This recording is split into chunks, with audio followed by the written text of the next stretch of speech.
नमस्कार, आप देख रहे हैं बिग न्यूज बिग शो। मैं हूं आपके साथ Mukesh Rajput.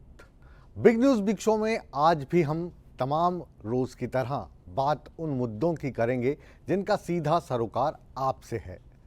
Big news big show में बात करेंगे कश्मीर घाटी में हो रही बेमौसमी बर्फबारी की।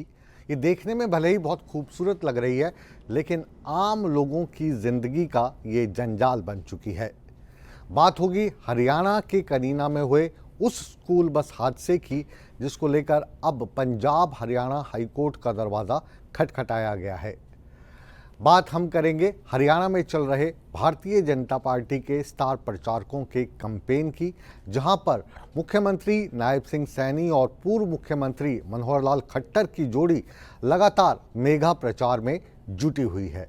बात प्रधानमंत्री के छत्तीसगढ़ में हुई रैली की भी करेंगे और बताएंगे कि प्रधानमंत्री ने किस तरीके से कांग्रेस का कनेक्शन आतंकवाद के साथ बताया है। बात बिग शो में हिमाचल प्रदेश की सियासत में हुए आए भूचाल की भी होगी। मामला पुराना है, सीपीएस की नियुक्तियों को लेकर शिमला कोर्ट में चल रहा है। कोर्ट में इसको लेकर सुनवाई हुई और कोर्ट ने इस पर क्या रुख अपनाया है, और अगर सीपीएस की नियुक्तियां अवैध करार दी जाती हैं तो हिमाचल की राजनीति में क्या सचमुच भूचाल आ जाएगा, इसको जानने की कोशिश करेंगे। लेकिन आज के बिग न्यूज़ बिग शो की शुरुआत हम करने जा रहे हैं देश में मचे घमासान से, और ये जो घमासान है एक बयान के जरिए आया है, और ये बयान दिया है सैम पित्रोदा। सैम पित्रोदा कांग्रेस के नेता हैं और राजीव गांधी हों, सोनिया गांधी हों, राहुल गांधी हों, इनके एक बड़े सलाहकार माने जाते हैं। इन्होंने एक बयान दिया है कि अगर कांग्रेस की सरकार बनती है या इंडिया गठबंधन की सरकार बनती है तो ये सरकार आने वाले समय में जो संपत्ति आपको अपने पूर्वजों से मिलती है, जो आपके पिताजी की संपत्ति होती है, उस संपत्ति पर भी आने वाली सरकार, कांग्रेस सरकार या इंडिया गठबंधन की सरकार कर लगा सकती है। अब ये बयान आना था, और इस बयान के बाद जो प्रधानमंत्री का बयान था कि आने वाले समय में अगर एनडीए की सरकार नहीं आती है, एनडीए की सरकार की बजाय इंडिया गठबंधन को आप चुनते हैं, तो वो आपकी संपत्ति पर भी कर लेंगे और आपकी जो संपत्ति है वो इस हिसाब से बांटेंगे कि आप देखते रह जाएंगे। अमेरिका में ये जो बयान सैम पित्रोदा ने दिया था, लगातार जब भारतीय जनता पार्टी ने इस पर बवाल किया, तो अब इस बयान से कांग्रेस ने अपना पल्ला झाड़ दिया है और कहा है कि ये जो बयान है उनका निजी बयान है। अब पूरा ये जो घमासान मचा है, भारतीय जनता पार्टी इसको लेकर लगातार विरोध प्रदर्शन कर रही है, और सैम पित्रोदा का जो बयान है इसको प्रधानमंत्री ने आड़े हाथों लिया है, और एक शायराना अंदाज में विरासत कर को लेकर उन्होंने क्या कहा है, देखिए बिग न्यूज़ बिग शो की ये पहली बिग रिपोर्ट।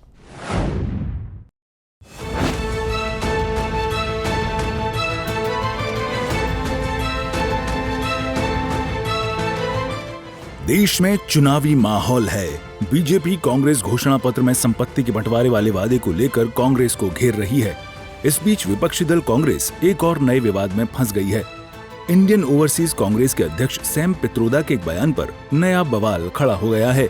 पित्रोदा ने अमेरिका के इनहेरिटेंस टैक्स यानी विरासत टैक्स की वकालत की है। उन्होंने अमेरिका के शिकागो में कहा है कि So if let's say one has $100 million worth of wealth, and when he dies, he can only transfer probably 45% to his children. 55% is grabbed by government. Now that's an interesting law. It says you in your generation made wealth. You are leaving now. You must leave your wealth for public. Not all of it, half of it. Which to me sounds fair. In India you don't have that. If somebody is worth 10 billion and he dies, his children get 10 billion. Public get nothing. And law says you get half of it, public gets half of it. So these are the kind of issues people will have to debate, discuss. I don't know what the conclusion would be at the end of the day. But when we talk about redistributing wealth, we are talking about new policies. new programs that are in the interest of the people and not in the interest of super rich only. चलिए आपको तफसील से समझाते हैं कि विरासत tax क्या होता है, जिसकी सैम पित्रोदा ने वकालत की है। भारत में पैतृक संपत्ति उसकी मृत्यु के बाद उसके कानूनी उत्तराधिकारियों जैसे बच्चों, पोते पोतियों या संबंधित लोगों को ट्रांसफर हो जाती है। इसी विरासत पर अमेरिका समेत कई देशों में इनहेरिटेंस टैक्स या विरासत कर लगता है। विरासत में मिलने वाली संपत्ति के ट्रांसफर होने से पहले ये टैक्स लगता है। अब सैम पित्रोदा के बयान पर सियासी बवाल मचना तो लाजमी ही था। प्रधानमंत्री नरेंद्र मोदी ने छत्तीसगढ़ के सरगुजा में कांग्रेस पर बड़ा हमला बोला। अब कांग्रेस का कहना है कि वो इनहेरिटेंस टैक्स लगाएगी, माता पिता से मिलने वाली विरासत पर भी टैक्स लगाएगी। आप जो अपनी मेहनत से संपत्ति जुटाते हैं वो आपके बच्चों को नहीं मिलेगी, बल्कि कांग्रेस सरकार का पंजा उसे भी आपसे छीन लेगा। यानी कांग्रेस का मंत्र है कांग्रेस की लूट। कांग्रेस का मंत्र है कांग्रेस की लूट, जिंदगी के साथ भी और जिंदगी के बाद भी। वहीं केंद्रीय मंत्री अनुराग ठाकुर ने कांग्रेस पर करारा प्रहार करते हुए कहा कि जैसे कांग्रेस सत्ता में रहकर वसूली करती है, वैसे ही आपकी मौत के बाद वसूली टैक्स यानी वंशानुक्रम टैक्स लगाने का सोच रही है। Sam Pitroda is a guide, philosopher, mentor and friend of Shri Rahul Gandhi and his father as well. वो उस समय के उनके पिताजी के समय से हैं और देश से छिपा हुआ नहीं है। और जो सैम पिट्रोडा सोचते हैं वो कांग्रेस करके दिखाती है। इसलिए देशवासियों के लिए एक बहुत बड़ी चुनौती है, एक बहुत बड़ी चिंता है कि कैसे सैम पिट्रोडा की सोच कांग्रेस के मैनिफेस्टो तक पहुंची और कांग्रेस कैसे आपकी संपत्ति को आपकी मौत के बाद देश भर में बांटना चाहती है उन लोगों को, और उसके लिए सर्वेक्षण करवाने के लिए तैयार है जाति के नाम पे। अरे देखिए कांग्रेस की सोच को, पहले मन बना लिया है कि गलती से कहीं सत्ता मिल गई तो लूटेंगे कैसे। वहीं कांग्रेस के मैनिफेस्टो को लेकर बीजेपी की दिल्ली महिला इकाई ने प्रदर्शन किया और कांग्रेस पर आर्थिक न्याय के बहाने उनके मंगलसूत्र और गहने छीनने का आरोप लगाया। दिल्ली में भारतीय जनता पार्टी की तरफ से एक प्रोटेस्ट कांग्रेस के मैनिफेस्टो को लेकर तमाम महिलाएं यहाँ पे मौजूद हैं। महिलाओं की तरफ से ये प्रोटेस्ट किया जा रहा है। जो उन्होंने कहा है ना कि वो मंगलसूत्र उतार के अल्पसंख्यकों को दे देंगे या जिनके बच्चे ज्यादा हैं, हिंदुस्तान का चाहे मुस्लिम हो, चाहे हिंदू हो, चाहे सिख हो, चाहे ईसाई हो, अब सब पढ़े लिखे हैं, सब रोजगार चाहते हैं, सब विकास चाहते हैं। इन्होंने आज तक हमारे हिंदू और मुस्लिम भाई बहनों को लड़ाया है और मुसलमानों को इस्तेमाल किया है पत्थरबाजी के लिए, उन्हें शिक्षा से वंचित रखा है और आज का मुसलमान ये बात समझता है। और मेरा उनसे यही आग्रह है कि आप इनकी बातों में मत आइएगा और हिंदू बहनों से ये कहना है कि ऐसी भ्रष्ट और कुरिष्ट पार्टी से निजात पाना है, मोदी जी को जिताना है। उधर सैम पित्रोदा के बयान से कांग्रेस किनारा करती हुई नजर आई। कांग्रेस महासचिव जयराम रमेश ने कहा कि पित्रोदा का बयान भारतीय राष्ट्रीय कांग्रेस या पार्टी नेतृत्व का नहीं है। You know, Mr. Pitroda has been a friend, philosopher, guide, mentor to lakhs of people across the world, including me. He's also president of the Indian Overseas Congress. He's made numerous contributions to the development of India over the decades. Now, you know, he expresses his views on issues that he considers important very freely, and that's part of democracy. So he makes these comments in the US, he's made these comments in the US, while he's free to say whatever he has to say on issues on which he feels strongly, it's not always that he reflects the views of the Indian National Congress. And on this particular issue also, he's not reflecting the official position of the Indian National Congress. कुल मिलाकर कांग्रेस के घोषणा पत्र के बाद पित्रोदा की ओर से America में लग रहे विरासत टैक्स का उदाहरण सियासी भूचाल ला चुका है। सैम पित्रोदा ने बैठे बिठाए एक और मुद्दा भाजपा को दे दिया है और पीएम मोदी सहित उसे सभी बड़े नेता पूरे चुनाव में कांग्रेस के विचार के तौर पर पेश करेंगे तो कांग्रेस के लिए परेशानी का सबब बन सकता है। सूर्या समाचार के लिए दिल्ली से विनय सिंह की रिपोर्ट। अब जो बयान प्रधानमंत्री ने राजस्थान की एक रैली में दिया था, उसके पीछे की कहानी क्या है ये आपको समझ में आ गई होगी। अब बात करते हैं हिमाचल की सियासत की। हिमाचल में इस वक्त कांग्रेस की सुखविंदर सिंह सुक्खू की सरकार है।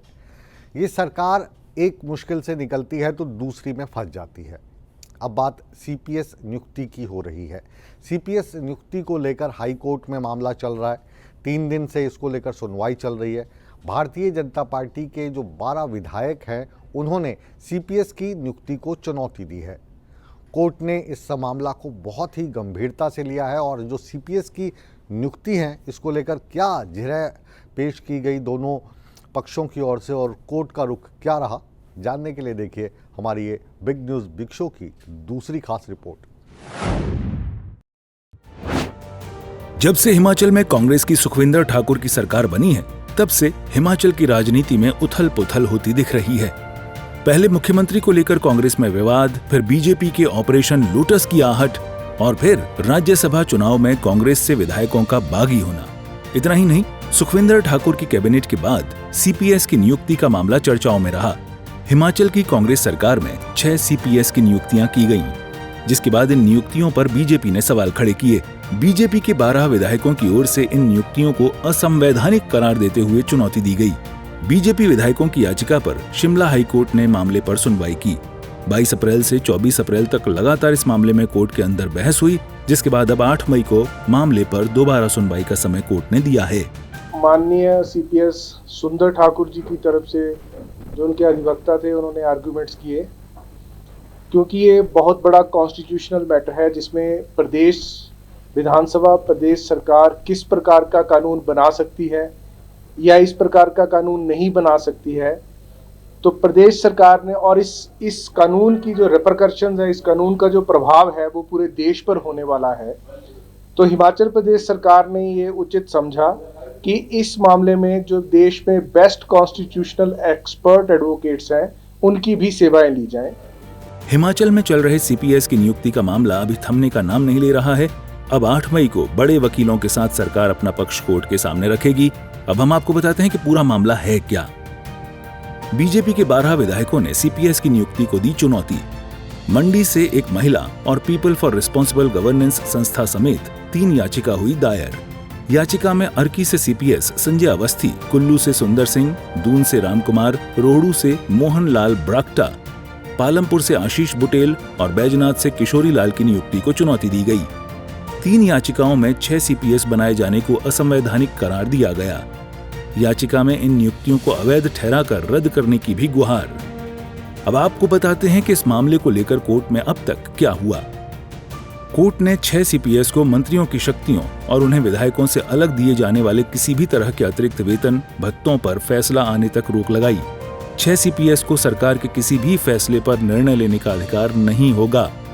सीपीएस मामले को लेकर सरकार की ओर से जो दलीलें कोर्ट में रखी गईं, वो भी हम आपको बताते हैं।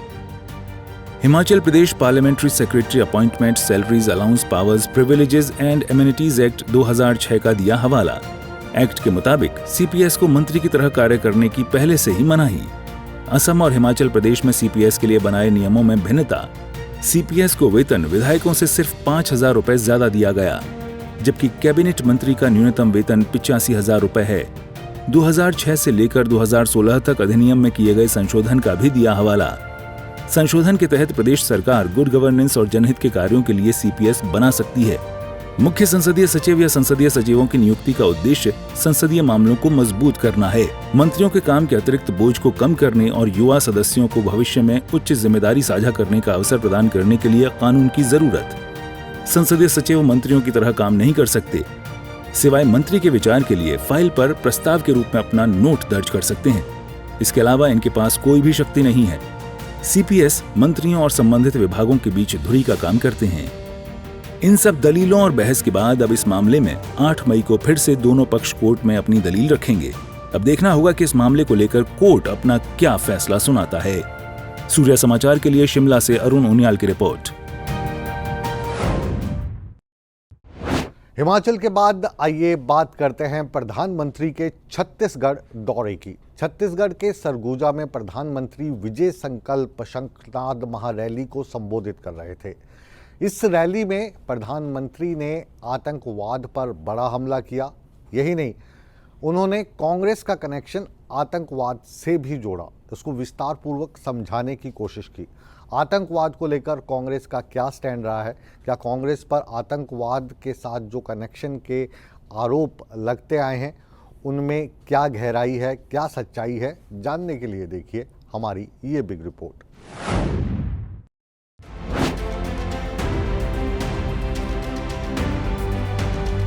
लोकसभा का रण फतह करने के लिए तमाम राजनीतिक दल एड़ी चोटी का जोर लगा रहे हैं। दूसरे चरण के चुनाव प्रचार का शोर बुधवार शाम को थम गया। इससे पहले प्रधानमंत्री Narendra Modi full action mode में नजर आए। प्रधानमंत्री ने छत्तीसगढ़ के सरगुजा में चुनावी हुंकार भरी। अंबिकापुर में विजय संकल्प शंखनाद महारैली को संबोधित करते हुए कांग्रेस पर करारा प्रहार किया और कहा कि कांग्रेस के इरादे नेक नहीं हैं। कांग्रेस संविधान बदलकर एससी, एसटी, ओबीसी का हक अपने वोट बैंक को देना चाहती है। भाई और बहनों, ये सिर्फ आपके आरक्षण को ही लूटना नहीं चाहते, उनके तो और बहुत कारनामे हैं। और इसलिए मेरे आदिवासी भाई बहनों को कहना चाहता हूं, मेरे दलित भाई बहनों को कहना चाहता हूं, मैं ओबीसी के भाई बहनों को कहना चाहता हूं, ये कांग्रेस के इरादे नेक नहीं है, संविधान के अनुरूप नहीं है। कांग्रेस के घोषणा पत्र पर भी प्रधानमंत्री ने सवाल खड़े किए। साथ ही कांग्रेस पर महापुरुषों की बातों को दरकिनार करने का आरोप लगाया। और जब उनका मैनिफेस्टो आया, उसी दिन मैंने कह दिया था, आज नहीं कह रहा हूं, उसी दिन कहा था कि कांग्रेस का मैनिफेस्टो पर मुस्लिम लीग की छाप है। साथियों, जब संविधान बन रहा था, काफी चर्चा विचारणा के बाद देश के सभी बुद्धिमान लोगों के चिंतन मनन के बाद बाबा साहब आंबेडकर के नेतृत्व में ये तय किया गया था कि भारत में धर्म के आधार पर आरक्षण नहीं होगा। आरक्षण होगा तो मेरे दलित भाई बहनों के लिए होगा। प्रधानमंत्री यहीं नहीं रुके। उन्होंने इंडी महागठबंधन पर भी तल्खवार करते हुए कहा कि अगर भारत शक्तिशाली हो गया तो कुछ ताकतों का खेल बिगड़ जाएगा। जब मैं विकसित भारत कहता हूं तो कांग्रेस वालों का और दुनिया में बैठी कुछ ताकतों का माथा गर्म हो जाता है। अगर भारत शक्तिशाली हो गया तो कुछ ताकतों का खेल ही बिगड़ जाएगा। आज अगर भारत आत्मनिर्भर बन गया तो कुछ ताकतों की दुकान बंद हो जाएगी। इसलिए वो भारत में कांग्रेस और इंडी गठबंधन की कमजोर सरकार चाहते हैं। ऐसी कांग्रेस सरकार जो आपस में लड़ती रहे। बहरहाल अंबिकापुर की सभा के माध्यम से प्रधानमंत्री ने सरगुजा के साथ ही कोरबा और रायगढ़ संसदीय सीट के मतदाताओं को साधने का प्रयास किया। सरगुजा और पड़ोसी लोकसभा सीटों पर 7 मई को मतदान होना है। सूर्य समाचार के लिए ब्यूरो रिपोर्ट। और आइए अब बात करते हैं हरियाणा में चल रहे लोकसभा चुनाव के प्रचार की। हरियाणा के मुख्यमंत्री हो नायब सिंह सैनी या फिर पूर्व मुख्यमंत्री मनोहर लाल खट्टर, ये जोड़ी लगातार लोकसभा क्षेत्र में ही नहीं, हर एक विधानसभा क्षेत्र में जाकर भारतीय जनता पार्टी के लिए वोट मांग रही है। बात आज हम करेंगे करनाल की। करनाल एक ऐसी सीट है जिसमें विधानसभा में खड़े हैं मुख्यमंत्री नायब सिंह सैनी, क्योंकि वो पहले सांसद थे, अब उनको चुनाव लड़ना है तो वो यहाँ पर विधानसभा के विधायक के तौर पर चुनाव लड़ रहे हैं, जो कानूनन ज़रूरी है। वहीं पर अगर लोकसभा सीट की बात करें तो लोकसभा सीट पर भारतीय जनता पार्टी ने उतारा है पूर्व मुख्यमंत्री मनोहर लाल खट्टर को। अब ये जो करनाल की हॉट सीट है, ये और हॉट हो जाती है जब मुख्यमंत्री और पूर्व मुख्यमंत्री वहाँ पर प्रचार करते हैं, तो सबकी निगाहें इन दोनों खास सीट पर है। आज क्या रहा और किस तरीके से मुख्यमंत्री या पूर्व मुख्यमंत्री ने भारतीय जनता पार्टी के पक्ष में, अपने पक्ष में वोट मांगे और क्या रिस्पांस मिला, देखिए इस खास रिपोर्ट में।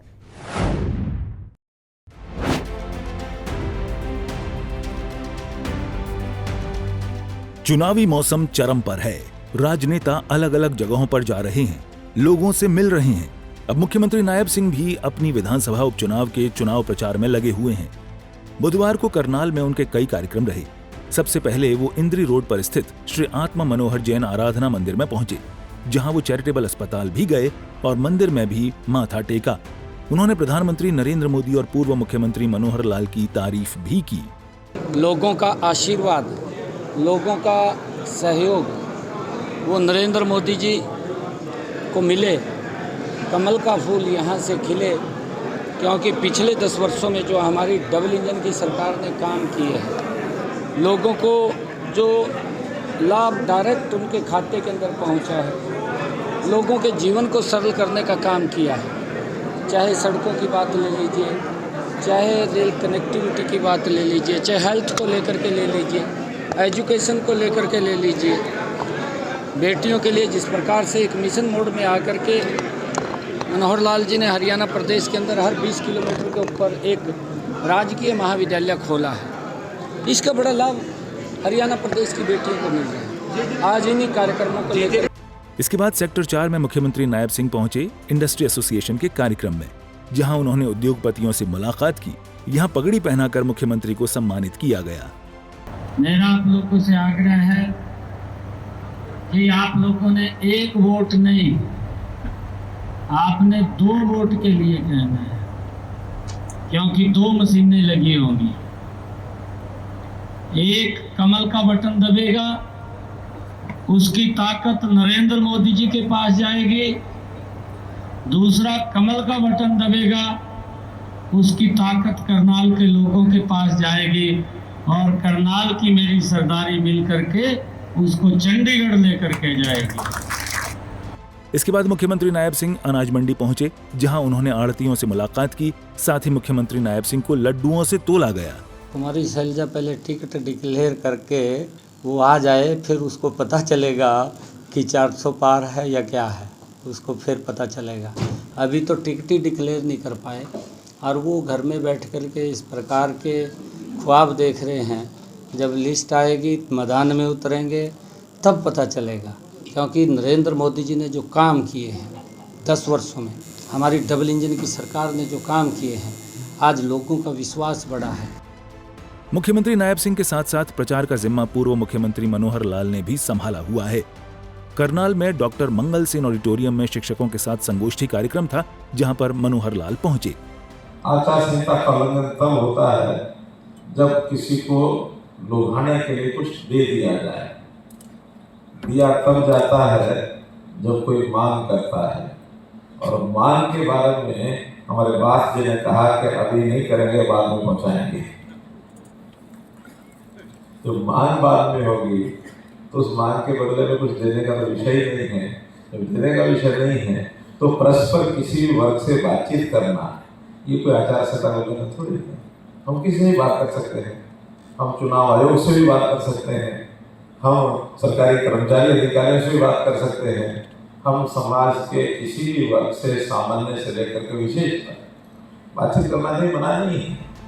इससे पहले पूर्व मुख्यमंत्री मनोहर लाल ने करनाल में खिलाड़ियों के साथ भी मुलाकात की। इस कार्यक्रम में पूर्व बॉक्सर विजेंदर सिंह पहलवान और बीजेपी नेता योगेश्वर दत्त, बबीता फोगाट, बॉक्सर सुमित सांगवान समेत सैकड़ों खिलाड़ी इस कार्यक्रम में पहुंचे थे।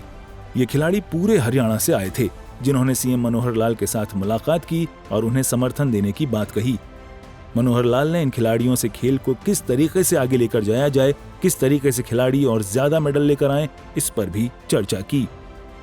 मित्रों, क्योंकि हमारे सुमित अग्रवाल जो एक फाउंडेशन भी चलाते हैं अपनी, और उनकी ओर से कार्यक्रम का आयोजन ये किया गया था कि इस क्षेत्र के जो प्रमुख पहलवान, जो प्रमुख खिलाड़ी हैं, उन सबको एकत्र किया था और सभी अच्छे विचारों के लोग हैं। खेल के बारे में, खिलाड़ियों के बारे में ये सब चर्चा हुई और अंत में क्योंकि एक लोकसभा के चुनाव के नाते से मेरा एक दायित्व भी है, मैंने अपील भी की सबसे कि इस लोकसभा क्षेत्र के अंदर और वो भारतीय जनता पार्टी के नाते से ज़्यादा से ज़्यादा वोट डलवा करके लोगों के और हमको जिताएं। तो अलग अलग ग्रुपों में मैं जा करके सबसे अपील कर रहा हूँ। खैर, बात साफ है, चुनाव में हर कोई जीत के लिए जोर लगा रहा है। आने वाले समय में चुनाव में क्या माहौल बनता है, ये देखने वाली बात होगी। सूर्या समाचार के लिए करनाल से हिमांशु नारंग की report. Big news big show में अब बात उस हादसे की करते हैं जिसमें लापरवाही के चलते 6 मासूमों को अपनी जान गंवानी पड़ी। जी हां, हम बात कर रहे हैं हरियाणा के महेंद्रगढ़ जिला के कनीना में हुए स्कूल के बस हादसे की। इसको लेकर अब पंजाब हरियाणा हाई कोर्ट में एक याचिका दायर की गई है और इस याचिका में ये पूछा गया है कि ये जो बस हादसा हुआ है इसका जिम्मेदार कौन है, क्योंकि लगातार आरोप प्रत्यारोप चल रहे हैं। स्कूल पर, प्रशासन पर ये दबाव रहा है कि जो इसके असली मुलजिम हैं उन तक पहुंचाया जा सके। आप जानते हैं जो बस की इंश्योरेंस है या बस को जो पास करवाना होता है आरटीओ डिपार्टमेंट से, वो तमाम चीज़ें वहां पर नहीं थी। इसके बावजूद वो बस स्कूल प्रशासन द्वारा लगाई गई थी। ड्राइवर पर भी लगातार सवाल उठते रहे हैं। प्रिंसिपल को गिरफ्तार किया गया है, चेयरमैन को गिरफ्तार किया गया है, उसके जो ड्राइवर के अलावा जो बाकी लोग इससे जुड़े हुए हैं इन सब की लगातार गिरफ्तारियां हो रही है। हरियाणा सरकार इसको लेकर काफ़ी गंभीर है, लेकिन अब मामला जब हाई कोर्ट में पहुंचा है तो और ज़्यादा गंभीर हो गया है। क्या है पूरा मसला, शुरू से अब तक की कहानी हम सुना रहे हैं इस बिग रिपोर्ट के जरिए।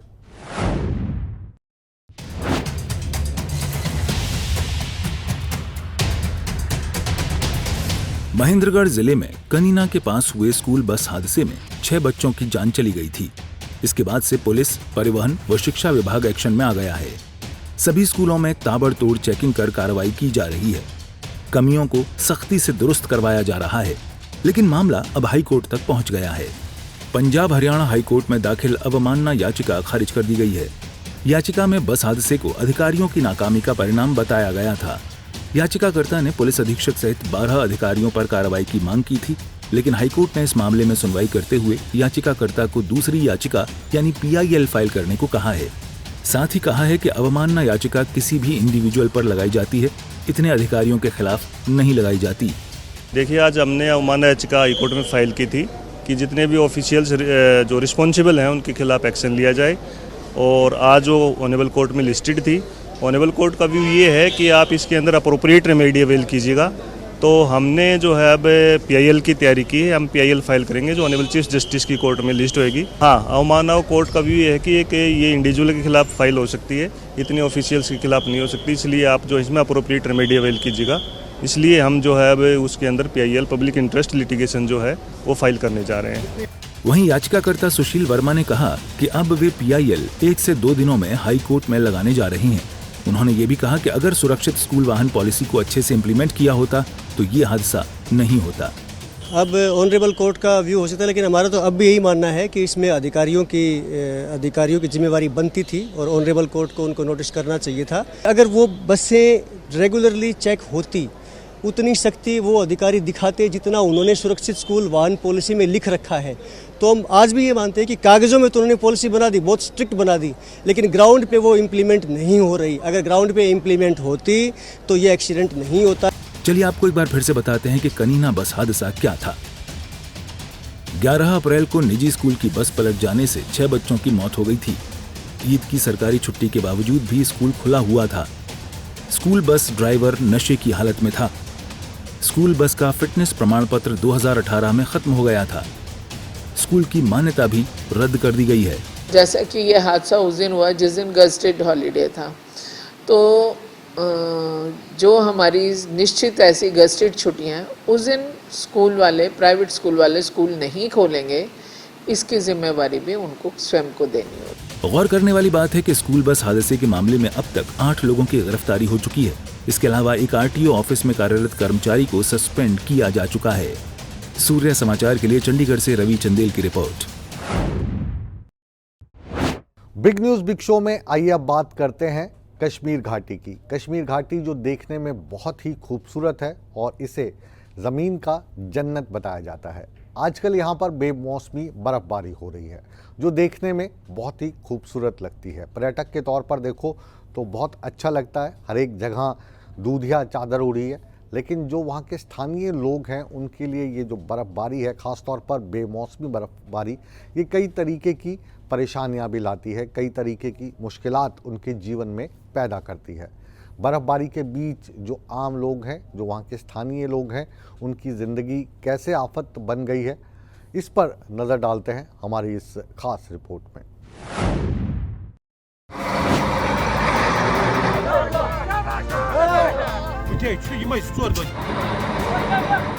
ये तस्वीरें देखिए, चारों तरफ बर्फ की मोटी चादर और हिमस्खलन में फंसी एक एम्बुलेंस। ये तस्वीरें हैं श्रीनगर लद्दाख राष्ट्रीय राजमार्ग पर जो जिला में पानी माथा के पास की, जहां एक गर्भवती महिला को श्रीनगर अस्पताल लेकर जाना था, लेकिन जो जिला दर्रे पर पहुंचते ही एम्बुलेंस बुरी तरह फंस गई। गनीमत यह रही कि सीमा सड़क संगठन के कर्मियों ने अथक प्रयासों के बाद सफलतापूर्वक एम्बुलेंस को बाहर निकाल लिया, जिसकी स्थानीय लोगों ने भी काफी सराहना की। हालांकि बीआरओ के इंजीनियर और कर्मचारी लगातार बर्फ हटाने का प्रयास कर रहे हैं। अब ये अगली तस्वीरें देखिए, जहां बिजली विकास विभाग के अधिकारी लाइन को बहाल करने के लिए अथक प्रयास कर रहे हैं, लेकिन भीषण ठंड की स्थिति और चुनौतीपूर्ण भूभाग के चलते काम मुश्किल हो रहा है। दरअसल उत्तरी कश्मीर के बांदीपुरा जिले में गुरेज घाटी में बिजली कटौती की समस्या हो रही है। राजदान दर्रे में भारी बर्फबारी के कारण 33 केवी बांदीपुरा गुरेज ट्रांसमिशन लाइन को नुकसान पहुंचा है। गुरेज घाटी के दूर दराज के इलाकों में हीटिंग और अन्य जरूरतों के लिए ट्रांसमिशन लाइन की बहाली काफी अहम है। कठिन परिस्थितियों के बावजूद बिजली बहाल करने के लिए पीडीडी के प्रयासों की स्थानीय लोगों ने भी प्रशंसा की है।